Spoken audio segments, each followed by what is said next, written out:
All right, hi guys, how's everyone doing? I had to go live on YouTube, so let me make sure you guys can send messages in the chat as well. I think someone raised their hand. Was it Christian? All right, you guys should be able to put your stuff in the chat as well. Today we are just talking about tuition, insurance, things of that nature, how to make payments when you're here on campus, stuff like that. And then if you guys have any questions, obviously we'll have time for that as well. I see a lot of familiar names, so welcome back. Thank you for joining me again today. It's just me. We don't have Violet with me today. I do see potentially a couple new names. For those that don't know me, my name is PJ Gurung. I'm the Assistant Director for Strategic Communications and Recruitment at the KIC. So a lot of my work centers around doing these pre-arrival webinars. I also manage a team of social media influencers for our social media channels. I do all of our website changes, communications. I do a lot of stuff. But with that aside, it's really nice to meet you guys. I'm gonna go ahead and share my screen so that we can kind of get through this session, and then if you guys have questions, you can either leave it in the Q&A tab at the bottom, or you can leave it in the chat and I'll either get to them during the presentation or towards the end, whenever seems most appropriate. But yeah, thank you so much for joining. It is 10 a.m. in Minnesota. It's really humid right now. It is summer, so it's really nice. I'm not complaining, but it is very humid at this time. So definitely look forward to that. It's a really good time to be out though. So there's a lot of trails in Mankato. When you guys get here, you'll have the opportunity to go on our trails.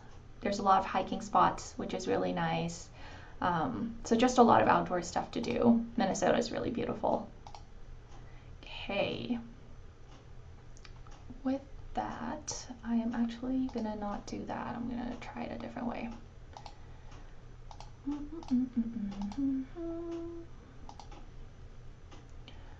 All right, 1 second, guys.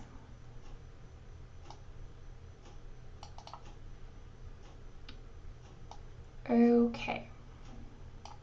So, like I said earlier, today we are going to talk about how to plan your budget, how to make payments, health insurance, scholarships, and assistantships if you guys have that, and then working on campus and employment we'll touch upon a little bit.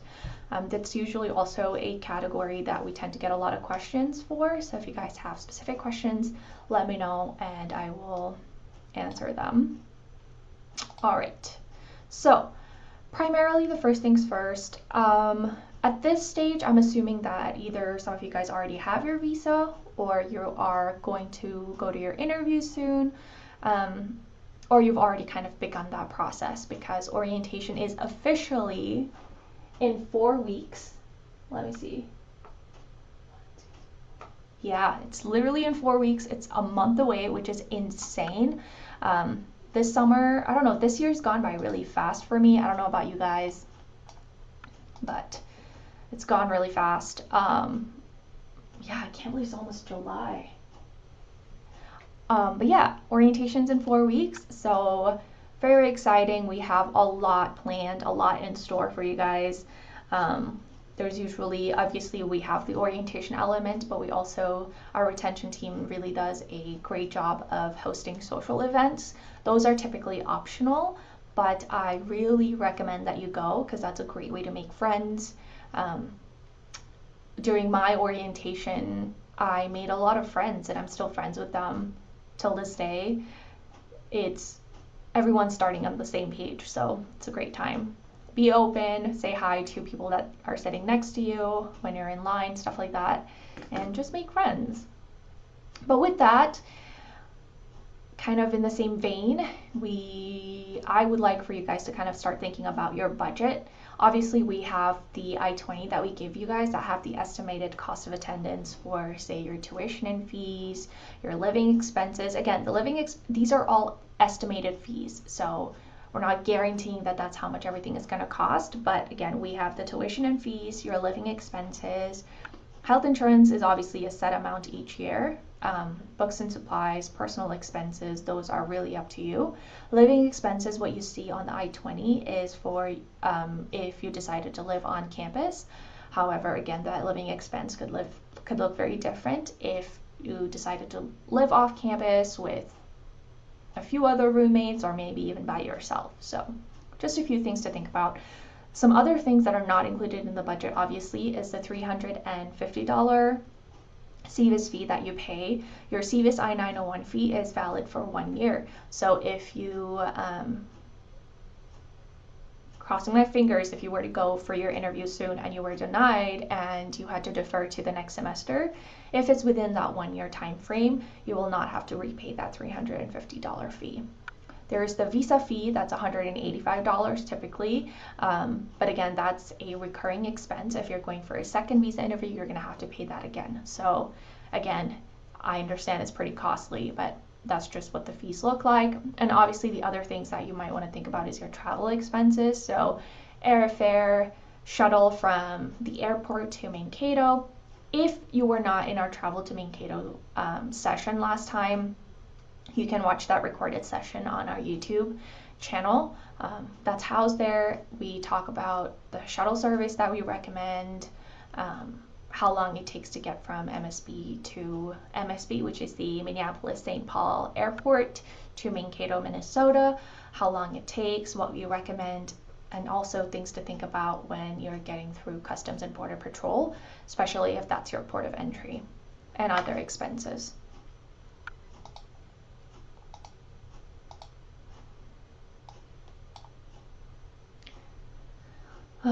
Yasin, I did see your question. I know that I feel like I did see your message on WhatsApp as well. I will get back to you soon on that.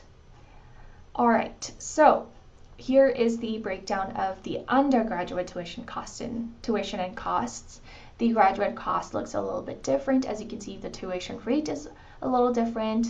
And again, with the graduate tuition cost, each program, sometimes the cost will fluctuate depending on the program. So what you see on the screen right now could not be the case for your program. So I really recommend referring to your I-20 and also going on our website and making sure you're looking at the right program.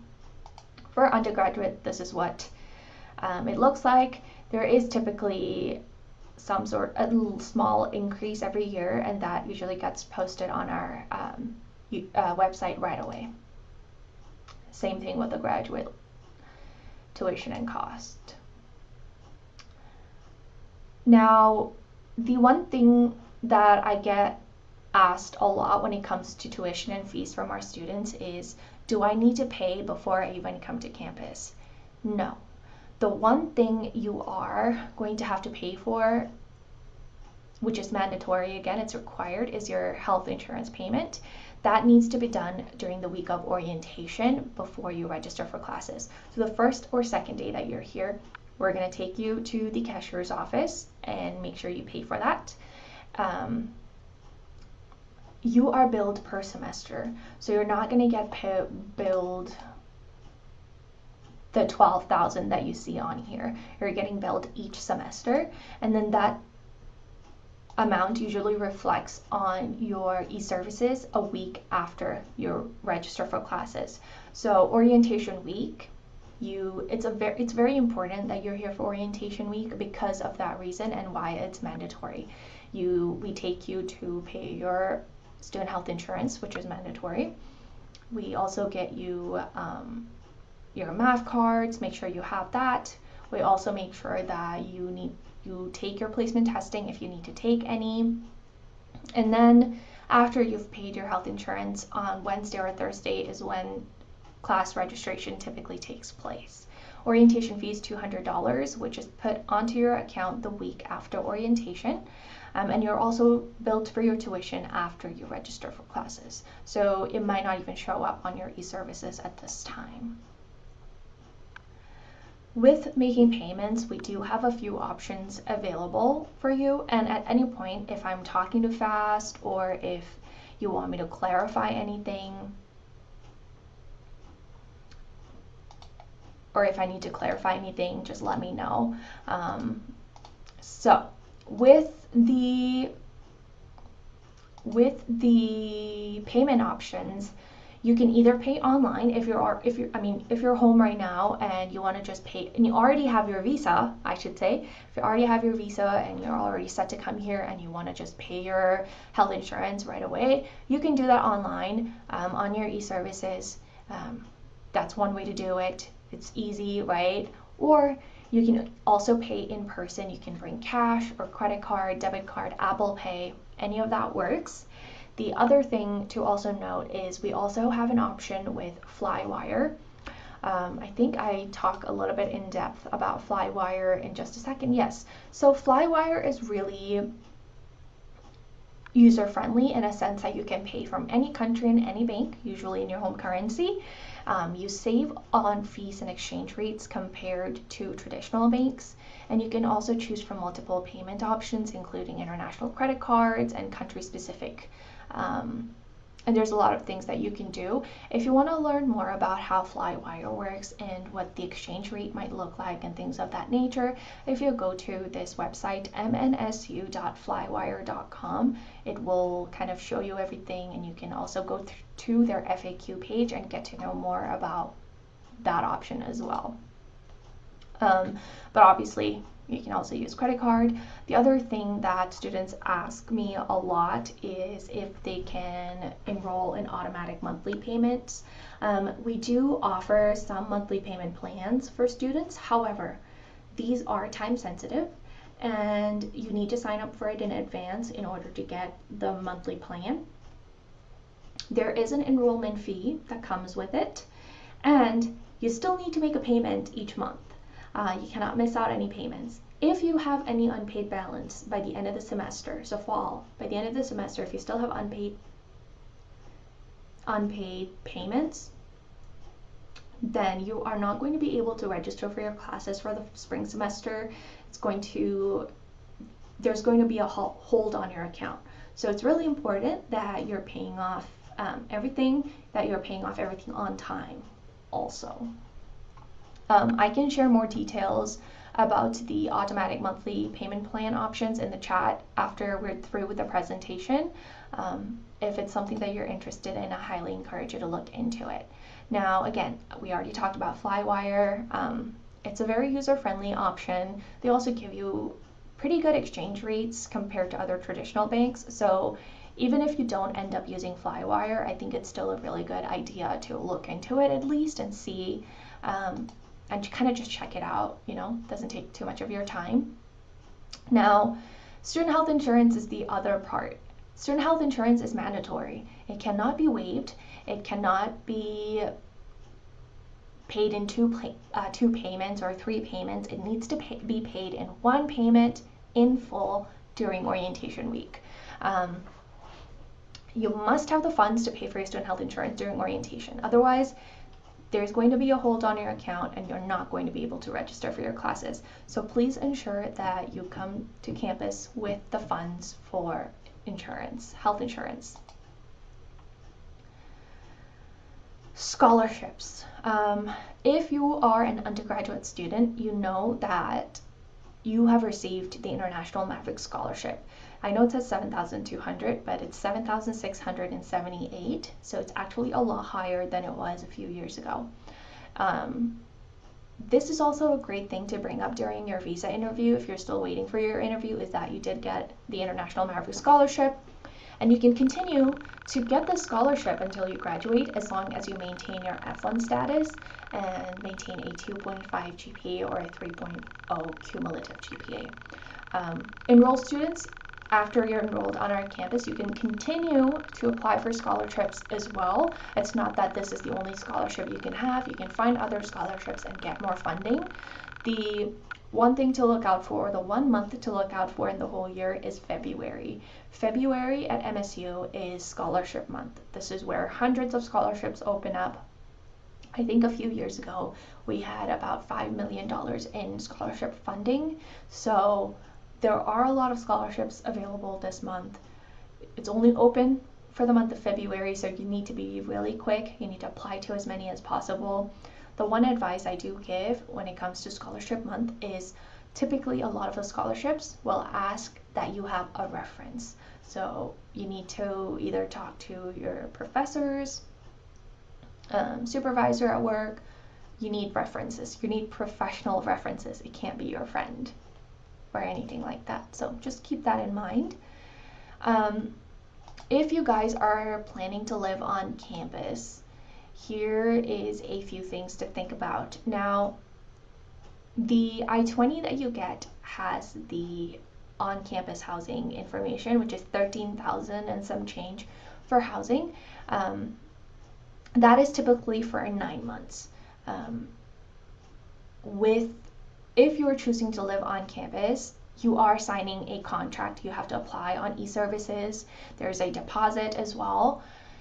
You can't just, with any kind of contract that you sign, whether you're living on campus or off campus, once you sign it, you are basically locked in. So if you sign a 1-semester contract to live on campus for the fall, for example, you're locked in for the fall semester. You can't decide 2 months in that you want to actually live off campus with some of your friends. So be really careful about stuff like that. Be really careful and make sure you know what you're signing, and make sure you read the terms and conditions very carefully. With on-campus housing or off-campus housing, both come with options of either living by yourself, living with one other roommate, or up to 4. Off-campus, there's more options, right? Some students choose to rent a townhouse with their friends. Some choose to rent a house with their friends. Some choose to just live in an apartment. You have options when it comes to off-campus housing. Also, with on-campus housing, you can either choose to live in the dorm, or we also actually have an off-campus apartment, but it's affiliated with the university. So it's technically living in the dorms, but you're living off campus in an apartment. I'm going to also share, if you guys were not in our housing webinar that I did, I think a few weeks ago, I go a lot more in depth with housing, finding housing, resources, things of that nature, and that's also on our YouTube channel. I know somebody had asked about the YouTube channel link, so I'll share that in just a moment. The one biggest, I guess there's a few differences, right? But the one thing is, with on-campus housing, everything is included in one bill that you pay on the e-services. So it's convenient in that sense, right? If you're living off campus, you're responsible for paying rent and utilities monthly on time to avoid late fees. And those need to kind of be paid separately. With off-campus housing, a lot of times you're going to be paying your rent. For example, let's say your rent is $500 a month with added utilities of Wi-Fi and electricity. You would be paying your rent on usually the landlord's website. After you pay that, then utilities are typically through different companies. So with living off campus, you do have to be really careful that you're tracking everything on time, because not everything is due at the same time. Rent is typically due the first of each month, but that could not be the case for utilities. So you need to make sure that you're paying everything on time, because late fees tend to rack up really fast if you're not careful. With renting, the lease is what you would sign with your landlord, especially if you're living off campus, or even if you're living on campus, there's still a contract that you need to sign, which essentially says that you are going to use their property for a specific period of time in exchange for payment. Leases are generally 1 year long. It's once you sign that lease, if you want to just leave after 6 months or something, it's usually a little complicated, so you have to be really careful about stuff like that. Leases will not always include utilities. If you're living in the dorms, you don't have to worry about any of that. You have one fee to pay, which is for the rent, and that's it. That includes everything. So that's great about living on campus. If you're living off campus, when you sign your lease, make sure you're reading through the terms carefully, because it will say exactly what's included and what's not included. Leases are also very, very long usually. They're very long, very wordy, so take your time going through it. Don't just sign it in a hurry because you want to just get it done and over with. Always make sure that you're signing, or you're reading through everything correctly, So as you can see, essentially what utilities are basic services like water, sewer, electricity, gas, trash, recycling. All of these constitute as utilities. So you must sign up for these utilities separately, and you will be billed separately as well. So it gets a little complicated, it gets a little confusing, especially, for the first time, but once you start doing it, it gets easier over time. Most apartments will not include all utilities. It's very rare to find apartments that include all utilities, like seriously. Like personally, I pay for gas, electricity, and Wi-Fi. So those are again 3 separate companies and 3 separate accounts that I need to remember to pay each month. I usually recommend turning on auto pay because that way you're not having to think each time. That's what helps me personally kind of keep track of it. Water, trash, and recycling are all included in my lease, so I don't have to worry about water usage and trash and recycling and stuff like that, which is always nice. Most apartments will include trash, recycling, sewage, and water typically, but it really depends on the style of apartment you're in. Important things to know, again, like I've been saying, once a lease is signed, you cannot back out. So read the lease carefully and completely before signing. If you are going to be coming in and living with students or other people that you know, check with them before you say yes to anything. Just check and get all of your details from them. Utilities, how much do they pay in utilities each month on average?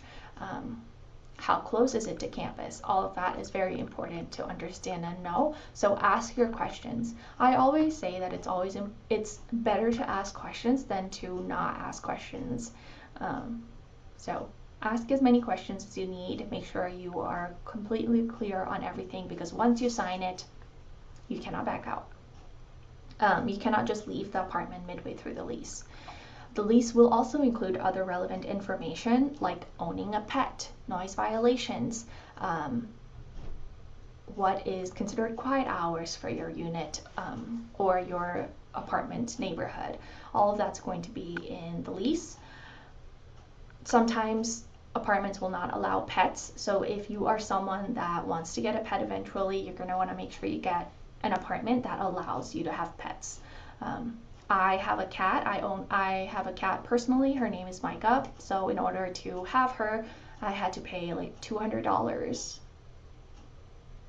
as like a deposit. However, some units or some apartments will ask for a monthly fee. So pros and cons. You could also be asked to get renter's insurance, which is what I have to do personally for the unit that I'm in. I have to get renter's insurance. Read your lease. They will typically have exactly what kind of coverage is needed in the insurance, all of that.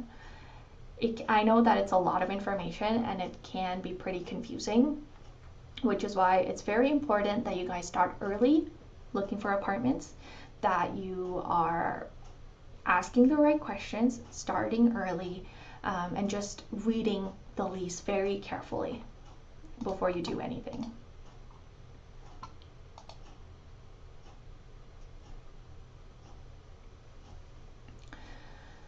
Student health insurance, I know it says 2,640, but it's a lot higher this time, so give me a second here. Let me fix that up for you guys and then tell you guys the amount for the tuition as well. Tuition insurance. Graduate students, if you have a graduate assistantship, you get up to 9 credits tuition waiver per semester. That covers up. And then you also get an additional stipend of $10,000 per academic year. With any graduate assistantship or teaching assistantships, depending on whether it's full-time or part-time, you will have a 10 to 20 hour per week of work commitment. So it really depends on your assignment, what it's for. I got my graduate assistantship when I was still a student. I got my graduate assistantship at the Kearney International Center, where I work full-time now, and so my graduate assistantship was full-time, so I had 20 hours of work per week, and then I also got the stipend on top of that. So just a few things to think about. If you are still looking for assistantships and you're already admitted, this is the time to look for it.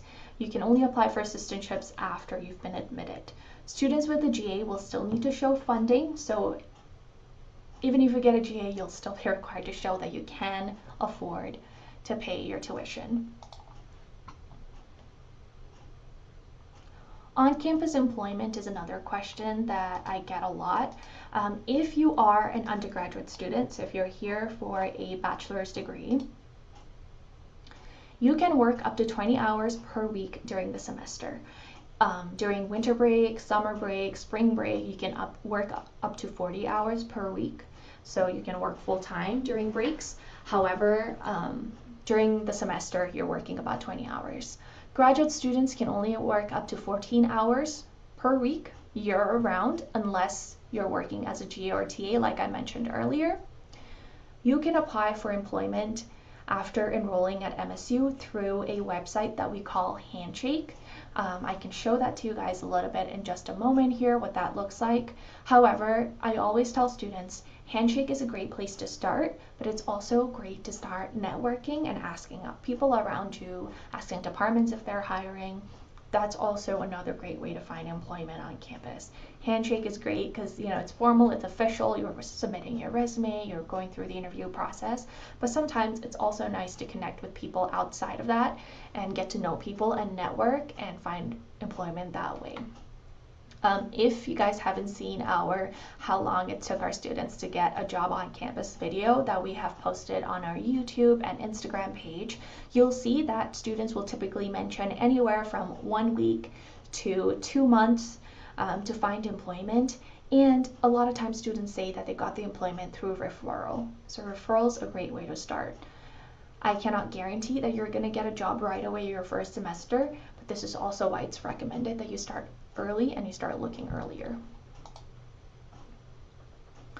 Immunization records are required to bring, especially if you have records of immunization for these. So if you have received immunization for Tdap, which is tetanus and diphtheria, or MMR, which is measles, mumps, and rubella, if you have received immunization for these, please bring these records with you. You can also email the records to Student Health Services, which I have their email listed on the screen. You can also send the records to them. Make sure you include your tech ID, your full name, or your star ID and your full name, just so they can assign that to the correct person, right? So if you do not have the records of these immunizations, or if you've never taken these, that's completely fine as well. You will be asked to take the vaccinations after orientation week. Student Health Services will schedule a time with you to get these shots taken and all of that. So if you have records of these, bring them with you. If you don't, that's also completely fine. You will be asked to take the vaccinations after orientation week. Student Health Services is another great resource, just as a side note, for you guys to look into. They are on campus. If you're feeling sick, you have a fever, you're not feeling well, you can go to Student Health Services and set up an appointment with a doctor for free. You can meet with them. They usually do lab work and stuff on campus. If they need to draw blood, things of that nature, they can do on campus. If they need to take x-rays and stuff, they'll refer you somewhere else. However, anything smaller, if you're not feeling well at all by any means, please go to them. There's also a pharmacy at Student Health Services for medications, and trust me, it's cheaper to get your medication at Student Health Services because you get a very discounted rate compared to if you were going off campus and getting it from a store. Like seriously, if you need to get medication of any sort, if there's a prescription, it's cheaper on campus. Just know.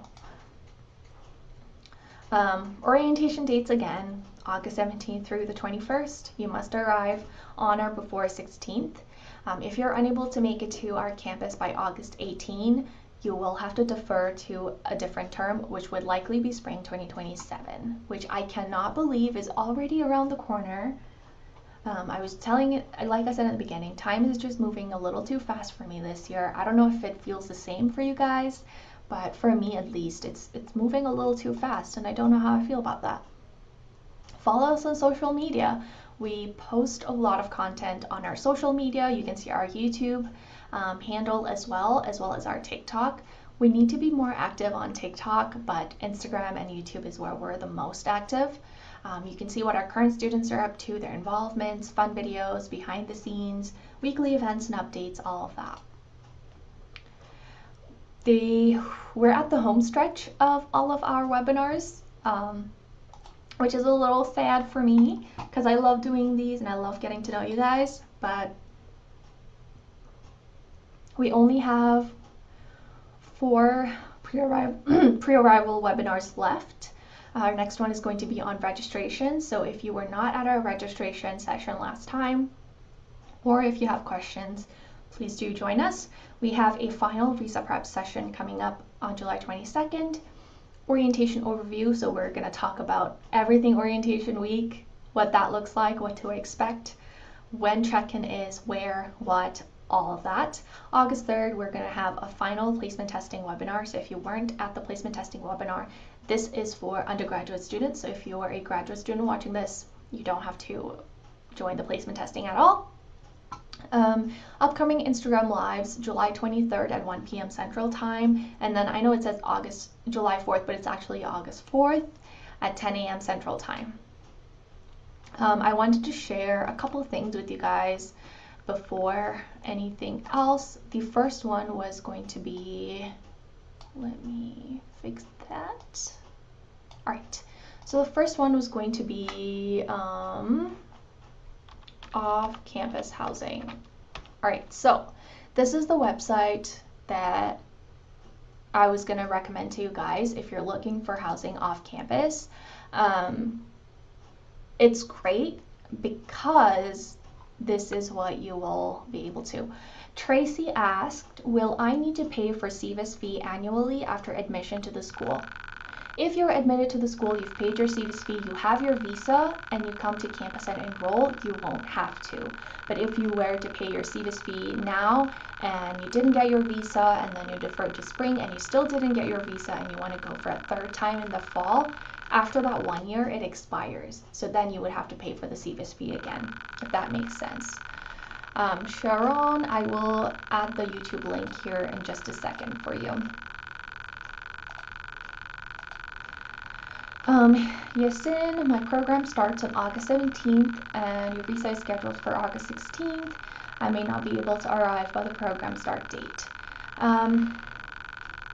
This is a great question. I am going to actually consult with my colleagues and see what we can do in this instance, just because again, orientation is mandatory, and if you miss out on orientation, you do tend to miss out on a lot of important information that you need for a successful semester. So let me consult with my colleagues and let you know. Anonymous said, what if I am on my GA? How does it work for payments? Do I need to pay for my tuition out of my pocket first? No. If you have a graduate assistantship, when you are here on campus, you're actually going to work with our office to figure all of that out and make sure everything looks good. We need to approve it. We need to make sure you've signed everything. We need to see the offer letter, all of that. And then you do, even if you have a graduate assistantship though, you still have to pay for your insurance. So you still need to make sure you have your student health insurance as well as student fees. Those you're still going to get billed for on e-services. But if you have a GA, then it kind of gets deducted from your tuition at some point, depending on if it's full-time or part-time. Now, if you're a part-time GA, then you will have to make, the remainder amount of the payment. But this is the off-campus housing tool. I shared it a while ago as well, and I'm going to share the link in the chat, and I'll share how I would look at it if I was a student still and I was looking for an apartment. Sorry, guys. My blanket, it's really cold in the office. You guys will understand when you're here. When it's hot outside, it's cold inside. When it's cold outside, it's hot inside. All right, so, oh, this is actually me with the red hair. Fun fact. I used to have red hair and I miss it a lot. and I was still a student. Now, you're going to go down here, you're going to do view all rentals.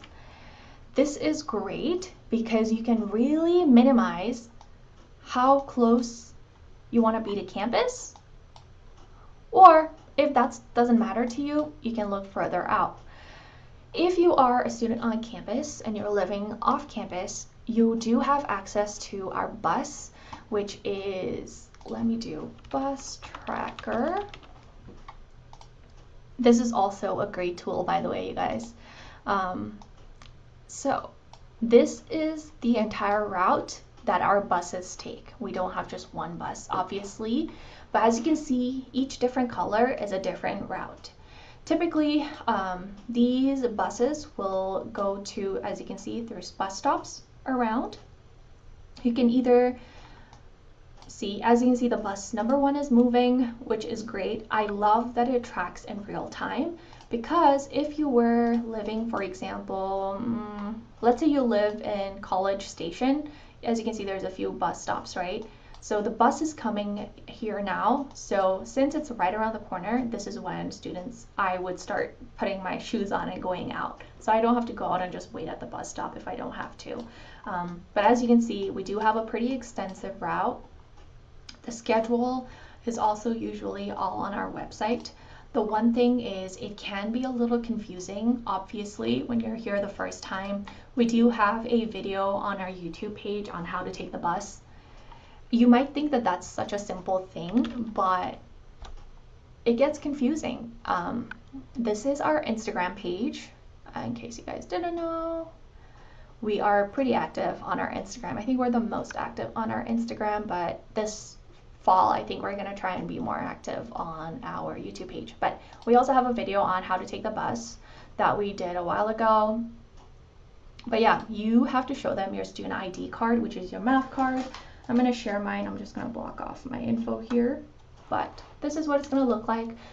Yours is going to look a little different because we updated our branding, and so yours looks a lot cooler. Mine's the old one, so I'm a little jealous, but this is kind of what it looks like. You show the bus driver your math card. That's it. It's completely free for you, which is awesome. It's included in your student fee, so you don't have to pay each time. You enjoy the ride, and when it's time, or almost time, right before it gets to your stop, you pull that little wire up there to indicate that the next stop is yours. The bus driver will stop and you'll leave. And then just make sure you thank your bus driver. I'm like jumping between topics, but that's just how my brain works a lot of times, guys. I'm usually jumping in between topics.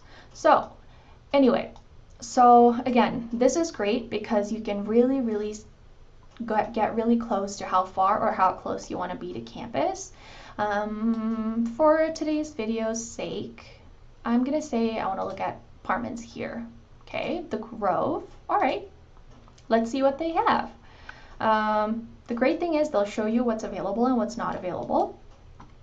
But let's say it was available. For example, this one is available. It's a 2-bed, 1-bath.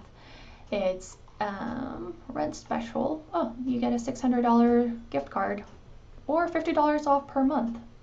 Cool. It looks like it's ended though. But anyway, you can view the model. You can see what that looks like. You can also see what utilities are included and what's not included. So okay, it looks like they bill it to you, so you don't even have to do anything if you were living here. They just bill it to you. There's the water sewer charge, so that's $30 a month. There is an application fee. Typically, applications, they will charge you like up to $50 or sometimes more. There's a security deposit. So with any apartment that you get, you do have to pay a security deposit.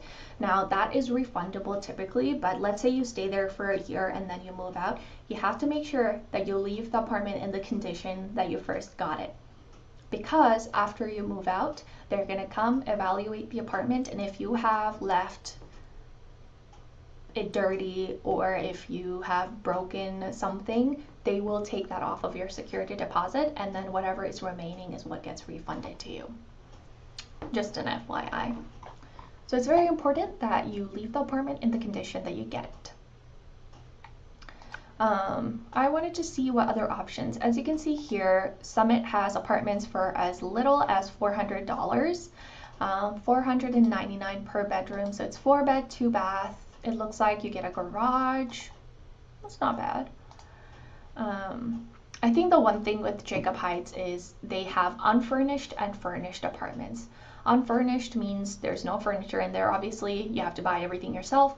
Furnished apartments typically come with a bed frame, mattress, a study table and desk, living room, couch, table, all of that. So it's usually convenient to get a furnished apartment because think about it, you guys are coming from so far away. You obviously don't have those with you. So if the apartment is furnished, it's a lot easier. Okay. There's another apartment that's extremely close, which is U Square. Their new building, they recently created a completely new building, which is really nice actually. It's very close to campus. It looks like someone also posted that they need a roommate. So some people can actually post their listings on here as well. 5 bedroom, 2 bathrooms, 2 living rooms. You have an in-unit washer. Oh, that's nice. And dishwasher. Most apartments will not have a washer and dryer. But whenever there is one, I think it's really nice because you don't have to leave the house to do your laundry, to wash your clothes and things like that. Dishwasher is also always nice as well. You have parking and it's very close to campus. It looks like the roommates have also posted their photos. Okay. So yeah, this is a great tool to utilize if you're still looking for a place. There's a lot of options, obviously. So feel free to kind of peruse around, see what calls out to you, what's within your budget if you're choosing to live off campus. If you're living on campus, you apply on e-services. What's great is if you're choosing to live on campus, they also have the forums, the dining portal, all of that, but you are also able to go into, they have a separate one for international students, as you can see right here, and it says exactly deadlines, timelines, all that. I'm going to leave that in the chat for you guys as well. Alright, with that, I just am going to stop sharing my screen and ask if you guys have any other questions. I know I went through a lot of information. Oh, our YouTube channel. Let me post that in the chat right now.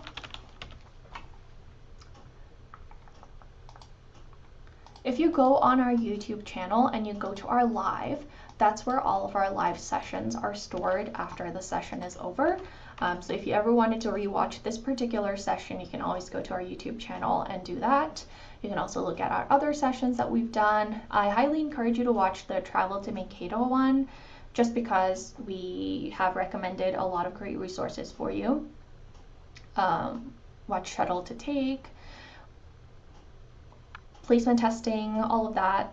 But I think the housing one and the Travel to Mankato one are the biggest ones that I recommend that you guys watch, at least if you were not in that session. We only have a few more sessions left, and then I get to welcome you guys on campus. So I am very excited. I am very much looking forward to welcoming you guys to our wonderful, beautiful campus. I think you guys are going to love it here. And obviously you'll have access to your immigration advisors. Once you're on campus, you'll also have an academic advisor. But as always, our office is always open for you guys. If you have questions, you guys can always stop and say hi to me whenever you see me. And if you have any questions, I'm more than happy to answer them as well, of course. If you guys don't have any questions though, I'll give you guys your 15 minutes back from this 1-hour session. You guys also have my WhatsApp number, so feel free to message me on WhatsApp. I do try to respond as quickly as possible, but please be patient with my WhatsApp messages. It takes me a few days to get to them sometimes, and typically quicker on email, honestly, and not on WhatsApp.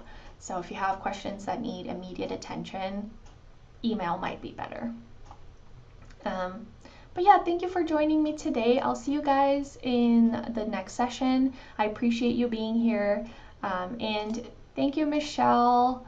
I appreciate you being in all of our session. I can't wait to meet you in person. I am very excited. I'm actually going to Malaysia in September, so I would love to chat with you about that as well. So excited to see you guys. Bye.